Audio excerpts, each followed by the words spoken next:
Ya, selamat siang Mbak Tessa.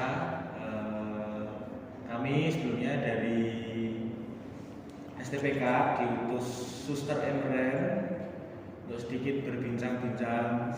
Apalagi kan kami habis mendengar bahwa Mbak Tessa itu habis operasi nggih. Iya. Nah, ini kita mau tanya-tanya, kita sedikit ngobrol soal nanti perasaan Mbak Tessa gimana, soal nanti ya seputar apa yang dirasakan oleh Mbak Tessa ini. Mungkin sebelumnya Mbak Tessa bisa perkenalan dulu, dan kami juga akan mengenalkan diri dulu sebelumnya. Saya Joshua Cikal Perwira. Saya Lina, bisa dipanggil Lina. Saya Laurencia Prasasti Yulia Putri, biasa dipanggil Putri. Saya Marcelia Viani, bisa dipanggil Marcel. Kami dari STPK diutus Suster Emrer untuk sedikit menemani Mbak Tessa ngobrol-ngobrol selama 10-15 menit ke depan. Itu Mbak, mungkin bisa diperkenalkan dulu biar kita lebih enak ya. Perkenalkan, nama saya Teresia Kurniaan Terustari. Kalian bisa panggil saya Tessa. Oh, Tessa. Iya. Tessa, Mbak Teresia. Nah, Mbak Teresia, gimana nih kabarnya hari ini? Cukup baik. Cukup baik ya. Iya. Untuk habis operasi gimana perasaannya? Sedikit lega. Oh, sedikit lega. Karena Iya. apa? Sedikit lega itu karena apa, Mbak? Bisa Karena ceritakan sedikit? yang dirasakan kemarin itu akhirnya ketahuan juga gitu loh, penyakitnya ternyata apa gitu. Jadi biar cepat ditindak, kalau tidak ditindak lanjuti, dan juga ya untuk mengurangi juga sih. Mengurangi rasa sakit berarti ya. Iya. Keluh kesah sebelum mengalami sakit usus buntu itu, hal yang dirasakan tuh apa, Mbak? Sebenarnya tuh karena rasanya tuh ya nggak ada rasanya sih, karena kebetulan saya kan ada mah ya, asam lambung. Jadi saya pikir tuh ya paling cuma asam lambung naik atau ya udah biasa aja gitu loh, atau enggak kebetulan waktu itu jadi waktunya harusnya perempuan itu lagi haid. Nah saya pikir tuh ya udah kalian mau haid atau asam lambung aja gitu, jadi nggak ada berpikir sampai sejauh itu gitu. Dikira penyakit lain begitu. Iya. Yang membuat Mbak Tessa merasakan sakit yang tidak biasa itu apa? Atau salah makanan, atau istirahat yang kurang, atau Karena bagaimana? sebelumnya mbak nih kayak aduh paling menstruasi, Iya. nah yang buat kayak aduh kayaknya nggak beres deh gitu. Apa Nggak itu? beres tuh apa ya? Oh jadi kebetulan jadi mulainya tuh yang benar-benar ngerasa sakit itu tuh hari Minggu, ingat. Jadi Minggu malam tuh kebetulan lagi buat laporan tugas itu ya, tugas kuliah. Malamnya tuh setelah itu saya buat makan, kebetulan lagi hujan, terus habis itu kayak malas keluar kan, jadi masak mie aja gitu loh, mie.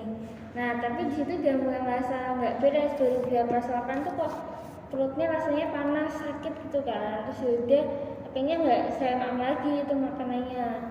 Besoknya itu hari Senin kuliah, tiba-tiba kok perutnya sini sakit.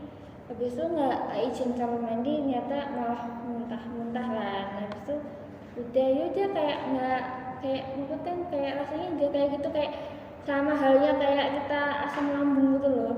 Jadi masih dulu kan itu masih sempat saya kasih obat asam lambung. Jadi tapi kan enggak, itu udah agak reda itu siang tuh masih sempat kayak benerin tugas-tugas segala macam itu, pulang ke kos tidur, tapi kok nggak ada perubahan, masih muntah-muntah, masih sakit gitu kan. Ini baru malamnya tuh ke dokter, langsung didiagnosis, nggak didiagnosis sih, cuma dibilang kayak ada indikasi saraf, harusnya langsung opnam malam itu. Tapi karena itu satu berbagai hal yang tidak bisa langsung malam itu juga, jadi minggu besoknya. Perasaan yang awalnya dihadapi kan, Mbak kan akan mengalami operasi. Nah kan pasti batinnya Mbak tuh merasa ada kayak tekanan, atau mungkin enggak, atau biasa saja karena sudah tahu alat-alatnya yang bakal Dirasakan. mengoperasi Mbak gitu. Kayak itu tuh sebenarnya aku dikasih tahu operasi itu nggak ada bilang itu tuh, jadi masuk hari Selasa masuk Rabu ketemu dokter.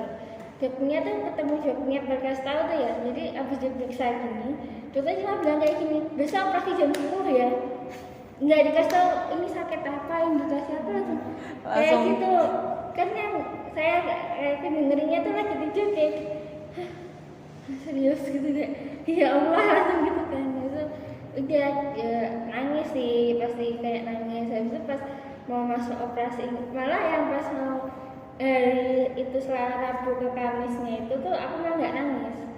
Nangisnya tuh malah sejam, karena kebetulan teman ada kan, saya itu satu kamar 2 orang, di sebelah kamar itu juga operasi. Jadi nangis kecilnya itu waktu denger pintu kamar dibuka, suara geledak kursi roda membawa, itu udah bener-bener nangis kejer sampai itu sampai di ruang operasi itu juga. Nah sampai pokoknya di ruang operasi masih nangis bener-bener kayak aduh ini kayak takut, karena pertama kali dan masuk ke ruangan itu kan sendiri, nggak boleh didampingi sama keluarga. Jadi bener-bener dalam tuh kayak nangis. Akhirnya cuma minta sama susternya suruh ngambilin rosario. Jadi bawa rosario tuh, doa aja gitu. Nah doa tapi sambil nangis kayak, karena takut karena baru pertama kali juga, terus juga langsung karena kan kalau sebelum itu kan kayak berarti kita dibukanya itu kan kayak kita melahirin.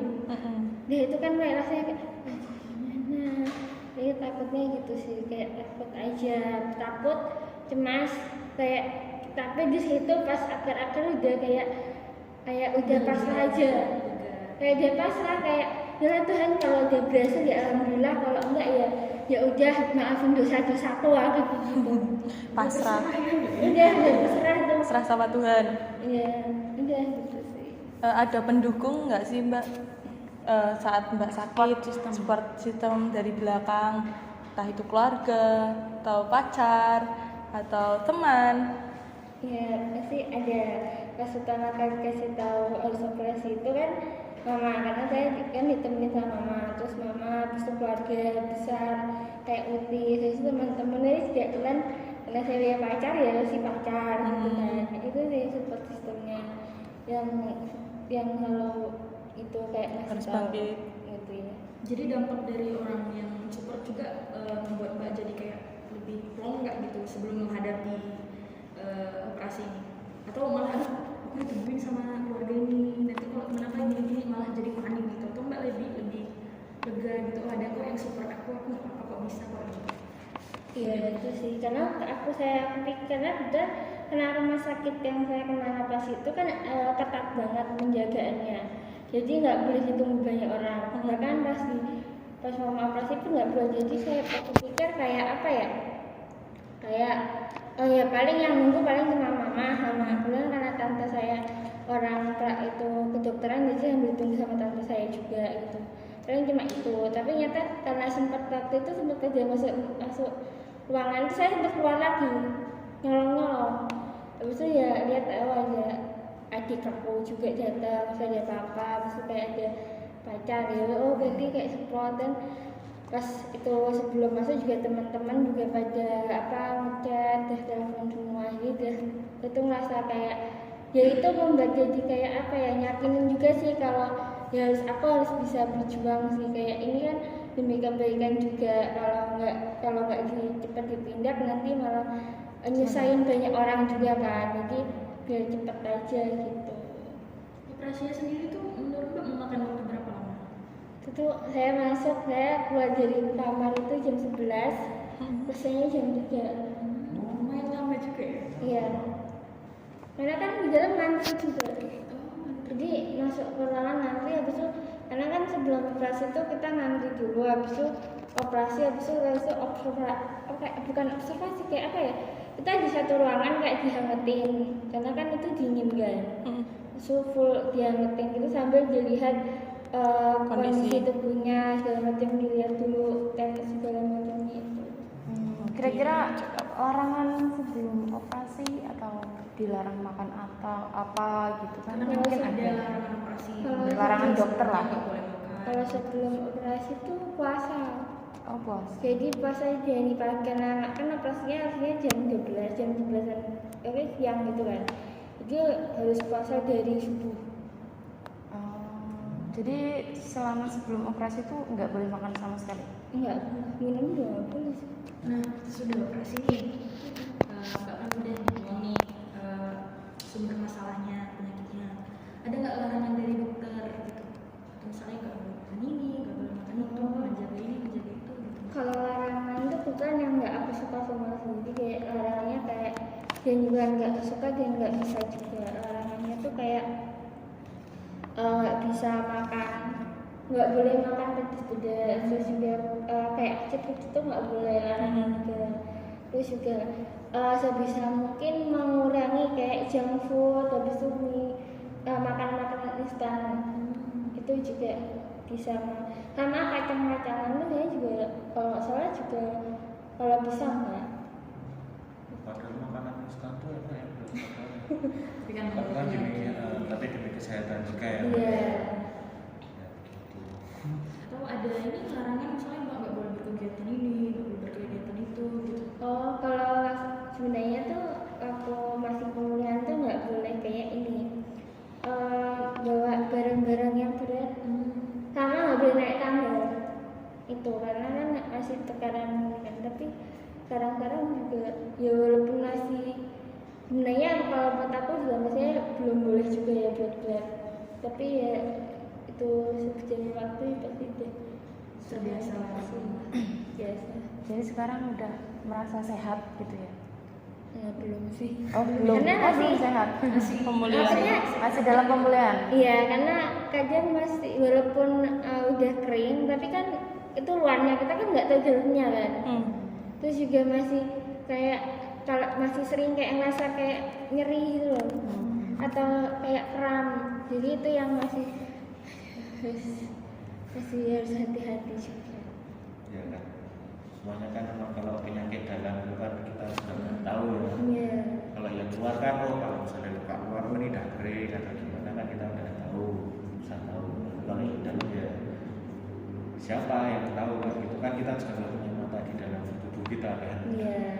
Tapi untuk rasa sebelum operasi sama setelah operasi lebih baikan yang sebelum apa setelah operasi? Menurut Mbak dari condition perasaan? Kalau sesudah sih, karena Sudah. lebih nyata ketahuan sumber sakitnya tuh selama ini yang dikira lain tuh nyata ada yang lain, jadi dia cepat ditangani juga. Karena kan kalau usus buntu yang itu kalau kita biarin terlalu lama itu kalau itu pecah di dalam itu tuh bakal jadi virus ke seluruh tubuh. Jadi lebih baik organ dalam. iya, jadi lebih baik cepat ketahuan, jadi biar cepat diambil juga kan itunya. Puji Tuhan, berarti ada peningkatan ya Mbak setelah operasi. Semoga operasinya bekas lukanya cepat kering juga. Semoga Mbaknya jadi lebih sadar gitu kan kalau sakit ini ternyata lebih parah, menimbulkan kesadaran diri juga ya. Iya. Oke. Ya karena ini mungkin kita udah tadi tak lihat jam, kita udah agak molor ya Mbak ya. Kita masih juga harus ke tempat lain juga, kita harus juga ngobrol-ngobrol nemenin yang orang lain juga. Jadi mohon maaf kita potong sampai sini, kita akhiri sampai sini. Ya doa kita mungkin untuk Mbak Tessa besok untuk kedepannya bisa lebih sehat, bisa lebih menjaga diri, dan untuk kita pun juga kita juga lebih sadar, lebih awas dalam menjaga pola hidup. Gitu ya Mbak Tessa. Kami mohon pamit. Selamat siang. Dadah. Terima kasih. Dadah Mbak Tessa.